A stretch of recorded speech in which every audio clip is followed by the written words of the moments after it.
Day 47. The radio is dead. The blizzard has buried our camp, and we have 3 days of food left. This is the story of how 5 scientists fought to survive the deadliest place on Earth, and how their worst enemy wasn't the cold. If you want to improve your English while experiencing one of the most intense survival stories ever told, you're in the right place. Let's begin. Let me take you back to where it all began. October 15th, the research vessel Endurance 2 approached the frozen coast of Antarctica. On board were 5 researchers from different countries, united by one mission: to study climate change in the most remote weather station on the planet. Let's meet our team, and as we do, notice how we introduce people in English. First, there was Dr. Sarah Chen, the expedition leader from Canada. We would describe her as experienced and level-headed. Level-headed means calm and sensible, especially in difficult situations. Second, we had Marcus Johansson, a Norwegian meteorologist. A meteorologist is a scientist who studies weather patterns. Marcus was described as meticulous, paying great attention to detail. Third, Dr. Yuki Tanaka from Japan, the team's medical officer. She was known for being resourceful, good at finding quick and clever ways to overcome difficulties. Fourth, there was James Jim O'Brien, an Irish equipment specialist. His colleagues called him dependable, someone you can trust and rely on. And finally, young Dmitry Volkov from Russia, the communications expert and newest member. He was eager, very excited and keen to do something. The weather forecast looked promising. That means showing signs of success or good results. The team expected a routine 6-month research mission. But Antarctica, as they would soon learn, never gives promises. For the first 2 weeks, everything went according to plan. Let's learn some key phrases they used. When Sarah gave instructions, she would say, "Let's set up the communications tent first. Make sure all the equipment is secured properly. We need to double-check the emergency supplies." Notice these phrases for giving polite orders. Let's, suggesting action together. Make sure, telling someone to verify something. We need to, expressing necessity. Jim was responsible for setting up the power generators. He would often say, "The generator is up and running, working properly. I've got it covered. I'll handle it." This should hold up in extreme weather. Remain strong, functional. Marcus, always focused on weather, would report, "We're expecting clear skies tomorrow. The wind speed is picking up, increasing.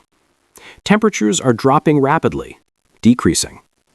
Blizzard, a severe snowstorm with strong winds." Day 23. This is when things started to change. Marcus burst into the main tent during breakfast. Notice the urgent language he used. "We've got a problem, a major problem." When something is urgent, we use these expressions. "We've got a problem," "We have a problem." This is critical, extremely important. We need to act fast, do something quickly.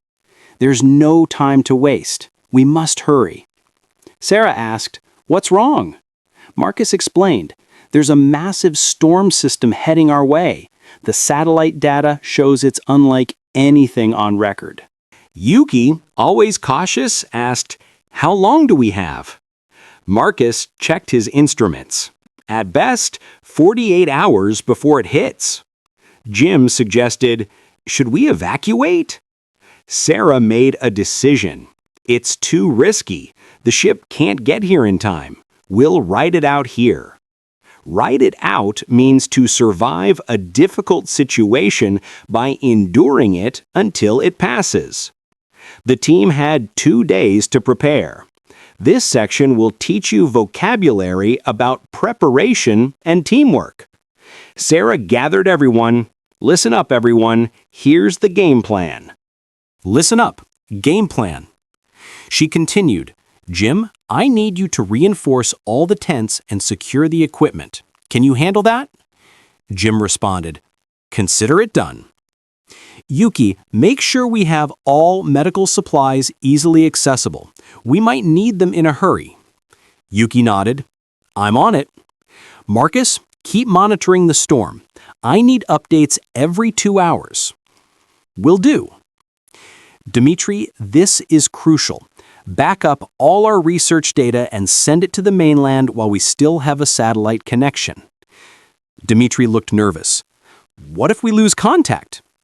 Sarah placed a hand on his shoulder. That's exactly why we need to do this now, just in case. For the next 48 hours, the camp was a hive of activity. Everyone worked around the clock. But on the second evening, Marcus made a discovery that changed everything. He ran into the communications tent where Dmitri was working. Dmitri, look at this. The storm, it's not supposed to do this. What Marcus had discovered would put everything at risk. But we'll get to that in a moment. First, let me explain some important expressions we just heard. Now, back to Marcus's discovery. The storm had changed direction. Instead of passing by their camp, it was now heading straight for them. And it was intensifying. Marcus's voice was shaking. Sarah, you need to see this. The wind speeds, they're off the charts. Sarah examined the data. Her face turned pale. How bad are we talking? Bad enough to flatten this entire camp. Sarah made an announcement. Attention everyone, we have a situation. The storm is worse than expected. We need to take shelter in the reinforced storage module. Grab only what you can carry. We move in 10 minutes. Jim asked, what about the research equipment? Sarah's response was firm. Leave it. Survival comes first. As the team rushed to gather essentials, the first winds began to hit. The storm had arrived early, and it was bringing something with it that would test every limit they had. What was about to happen would force them to use every survival skill they possessed, and some they didn't know they had. If you're learning English and want to know what happens next, make sure to subscribe. You won't want to miss what's coming in Act 2. The storm is about to reveal its true power. The wind was screaming now. Not blowing, screaming. In English, we use vivid verbs to describe intense weather. The wind howled, made a loud crying sound. The snow lashed against the walls, hit violently. The tent flapped wildly, moved back and forth. The temperature plummeted, dropped rapidly. The team made their way to the storage module. Made their way means traveled with difficulty. Dmitri was struggling with the equipment case. Jim shouted over the wind, "Drop it! It's not worth it!" They made it to the shelter just in time. The door slammed shut behind them. Inside, they could barely hear each other. The storm was pounding the walls.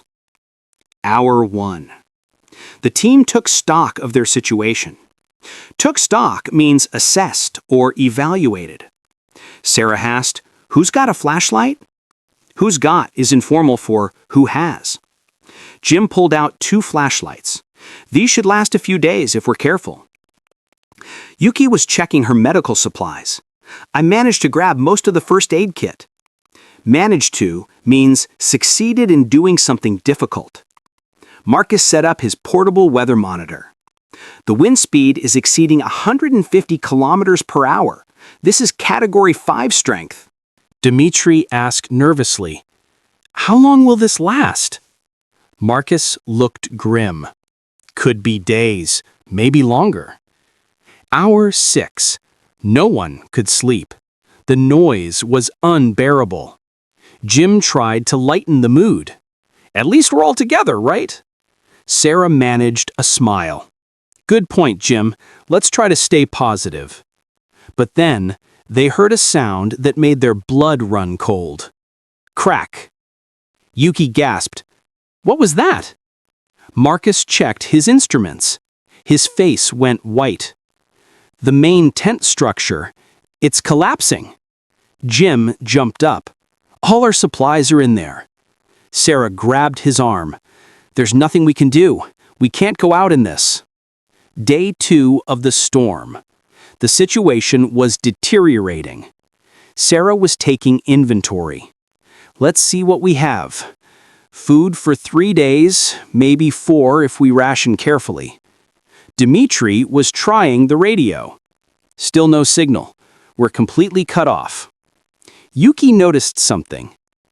Has anyone else noticed how cold it's getting in here? Jim checked the heater.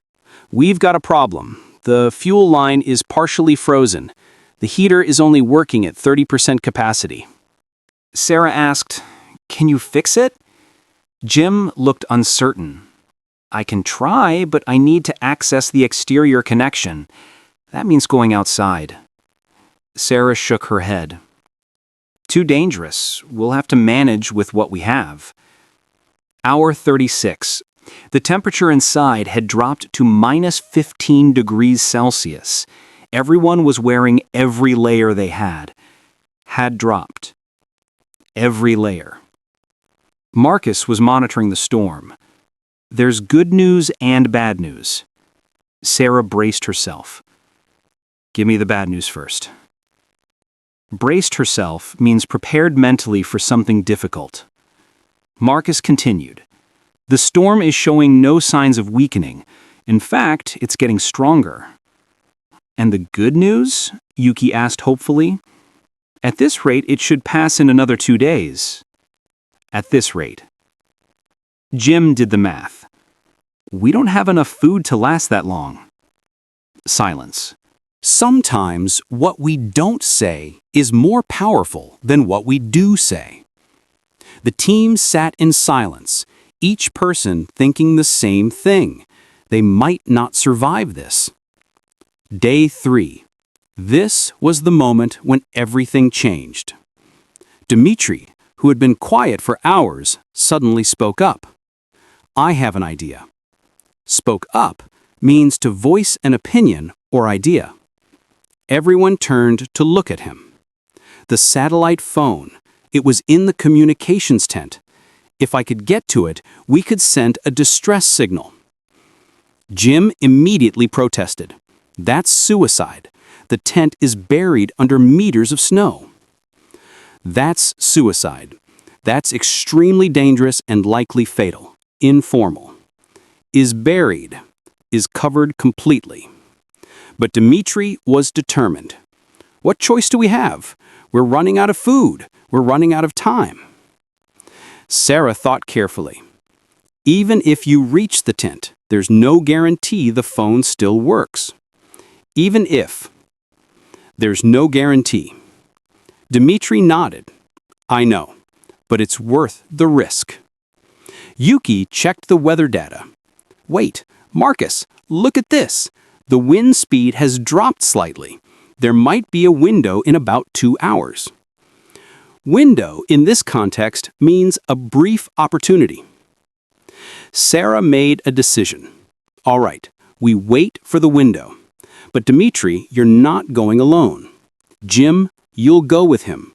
2 sets of eyes are better than 1. 2 sets of eyes means 2 people can see and help more than 1. Jim agreed.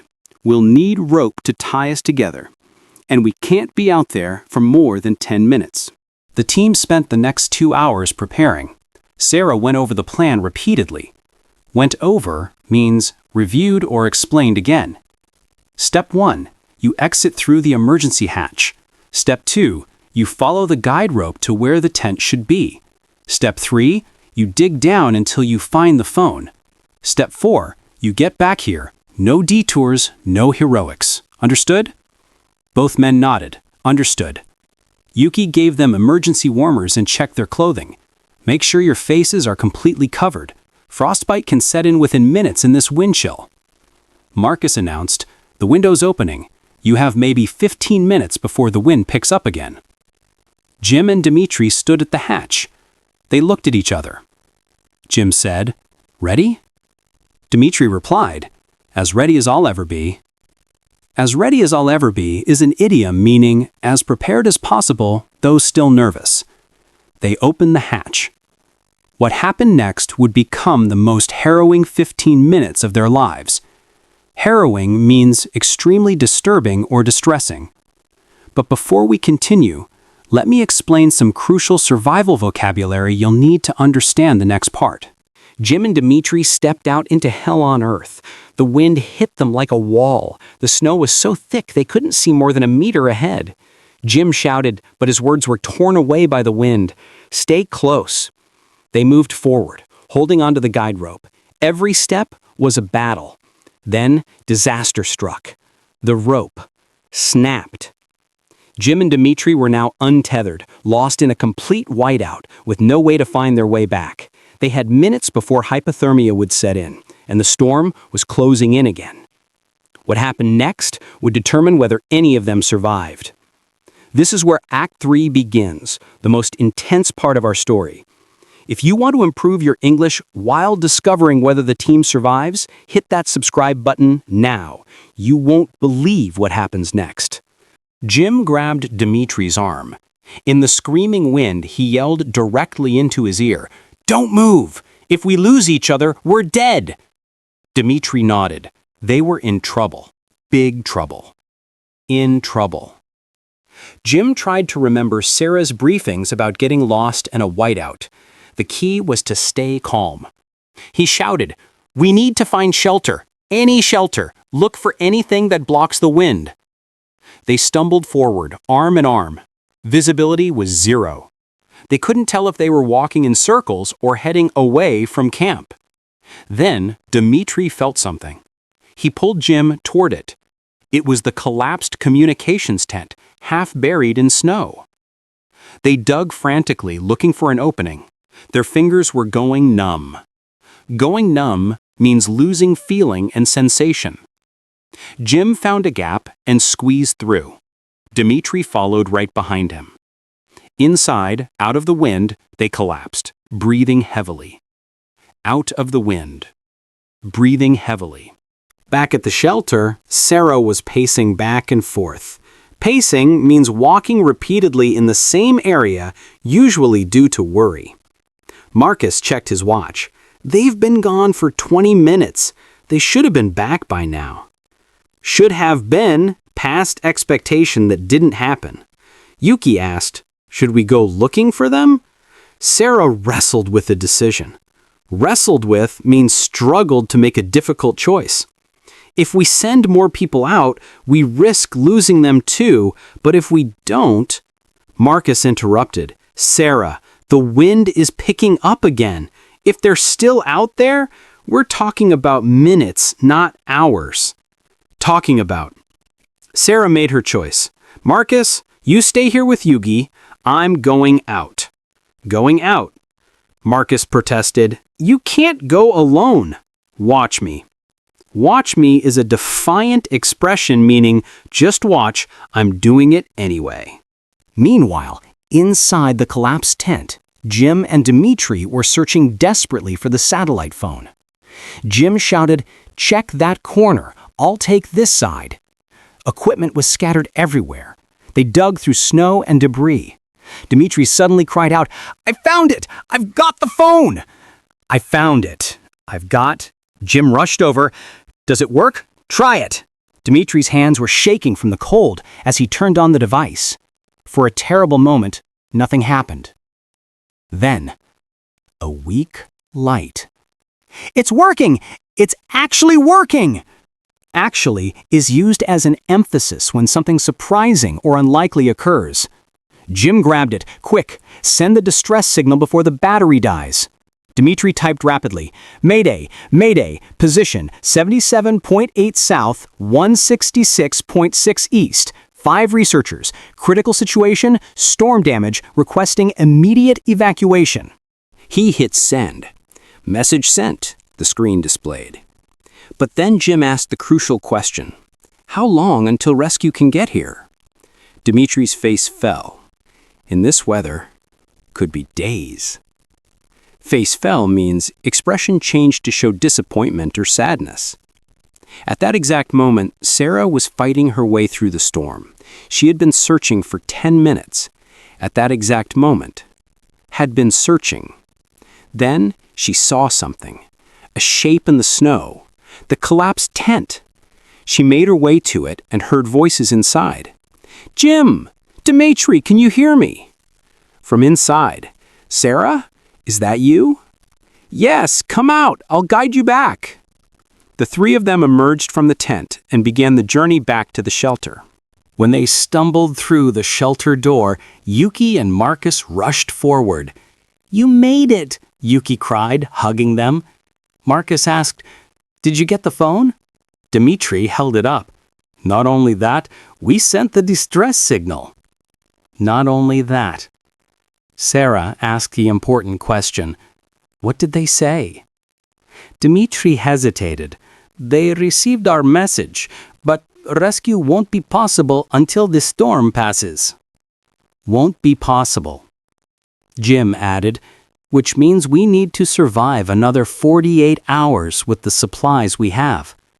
Sarah looked at her team, exhausted, freezing, but alive. Then that's what we'll do, together. We've come this far, we're not giving up now. The next 48 hours tested every member of the team. They rationed food down to a few bites per person per day. They huddled together for warmth. They took turns staying awake to monitor the storm. But something happened during those terrible hours. The team, who had started as 5 individuals from different countries, became something more. They became a true team. Jim told stories about growing up in Ireland to keep spirits up. Keep spirits up means maintain morale and optimism. Yuki taught them Japanese breathing techniques to stay calm. Marcus shared his knowledge of Antarctic survival stories, others who had made it through worse. Had made it through. Dimitri, the youngest, proved himself to be braver than anyone expected. Proved himself. And Sarah led them not by giving orders, but by showing strength when they needed it most. Day 5, hour 118 of the storm. Marcus was checking his instruments when he froze. "Everyone, come here. Look at this." The wind speed was dropping, rapidly. "Is it?" Yuki couldn't finish her sentence. Marcus smiled. For the first time in days, "It's passing. The storm is finally passing." Is passing. They waited another hour, then another. The wind became quieter. The shaking stopped. Sarah opened the emergency hatch a crack. Sunlight, actual real sunlight, streamed in. Is streamed in. Jim laughed, a sound they hadn't heard in days. "We made it. We actually made it." 2 hours later, they heard it, the distant sound of helicopter rotors. The rescue team had arrived. 6 months later, the team reunited in Oslo for a conference on polar survival. As they stood on stage together, Sarah addressed the audience. "People ask us what we learned out there on the ice. They want to know about survival techniques, about emergency procedures. But the truth is, what saved us wasn't our equipment or our training. It was each other." She continued, "We learned that when facing the impossible, you don't need to be the strongest or the smartest. You need to be willing to trust the people beside you." Jim added, "We learned that communication, clear, honest communication, can mean the difference between life and death." Marcus said, "We learned that preparation matters, but so does adaptability. No plan survives first contact with an Antarctic storm." Dimitri spoke, "We learned that courage isn't about not being afraid, it's about acting despite your fear." Despite means in spite of, regardless of. And Yuki concluded, We learned that survival is a team effort. Always has been, always will be. This story taught us more than just English vocabulary about weather and survival. It showed us how people communicate in crisis, how they support each other, and how they find strength they didn't know they had. Remember, learning English isn't just about memorizing words. It's about understanding how people really communicate, especially when it matters most. If you enjoyed this story and want to learn English through more thrilling adventures, make sure to subscribe to this channel, hit the notification bell, leave a comment below telling us what survival situation you'd like to hear about next. Share this video with anyone who's learning English. Next week, we're taking you on another adventure, lost in the Amazon rainforest, where you'll learn English vocabulary about jungle survival, tropical diseases, and navigation. You won't want to miss it. Until then, keep learning, keep growing, and remember, the best way to learn a language is through stories that make you feel something. Stay curious, stay determined, and never give up on your English learning journey. Thank you for watching.